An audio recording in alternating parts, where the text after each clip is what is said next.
ఏమైంది మీ హస్బెండ్‌కి? అంటే అప్పుడు నేను పిల్ల తల్లిని, నాకు కొంచెం ఒంట్లో బాగలేదు, అంతా చనిపోయిన సంగతి కూడా నాకు తెలీదు. అట్లా హ్మ్. పిల్లలు డెలివరీగా అయినంక ఇంక వాళ్ళకి 6 నెలల దాకా పాలిచ్చేదాన్ని కాదు.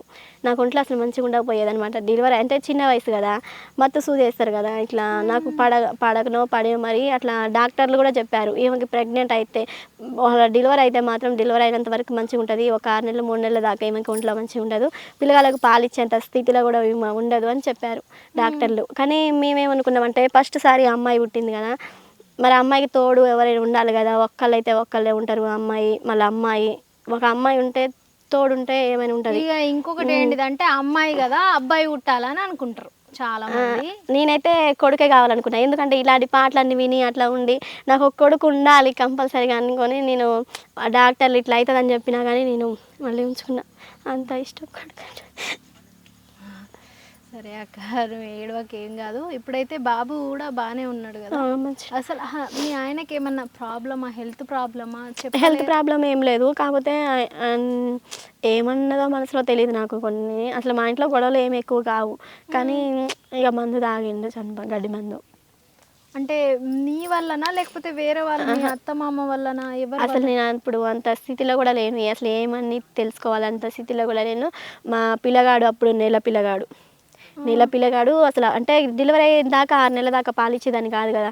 అసలు ఎట్లుంటానో నాకే తెలీదు కదా అసలు. అంటే నార్మల్‌గా చెప్తారు గదా! ఇప్పుడు ఎందుకు మందు తాగి చనిపోయిండు అని చుట్టుపక్కల వాళ్ళు మాట్లాడుకునేటప్పుడన్నా మనకు తెలుస్తది గదా! అంటే ఏమన్నారు? ఏం బాధుందో ఏందో ఇట్లా అంటే అప్పుడు భార్యకి పరిస్థితి బాగలేదు కాబట్టికి అట్లా అంటే నిన్ను మంచిగా చూసుకునేవాడా? మేము మంచిగానే ఉండేటోళ్ళం. హ్మ్. హాస్పిటల్‌లో గూడా అతనే 16 రోజులు నాకు అన్నం తినిపియడం, చేతులు కడగడం. అప్పుడు అంటే కుట్లుంటాయి గదా, అంటే హ్మ్. నడవలేము గదా, పిల్లగాడు డెలివరీ అయినంక ఆపరేషన్లు గదా. హ్మ్. ఆ బెడ్ మించి నడవలేకున్నా, చేయలేకున్నా ఆయనే కొంచెం లేపేటోడు. మంచిగా పాలు మా పిల్లగాడిని బాక్స్‌లో పెట్టారు 16 రోజులు. అక్కడే హాస్పిటల్‌లోనే ఉన్నాం, గవర్నమెంట్ హాస్పిటల్‌లో. ఆ 16 రోజులు కూడా ఎవరు ఉన్నారు లేకున్నా మా ఆయనే ఉన్నాడు. మంచిగా హ్మ్. చూసుకుంటా మంచిగనే. వాళ్ళకేమి లేకున్నా, ఇల్లు లేకున్నా, ఏమి లేకున్నా అతని మనిషి మాత్రం మంచివాడు. కానీ అసలు నీకి ఎట్లా ఎట్లా మళ్ళీ ఇట్లా నిలబడ్డావక్క మళ్ళా?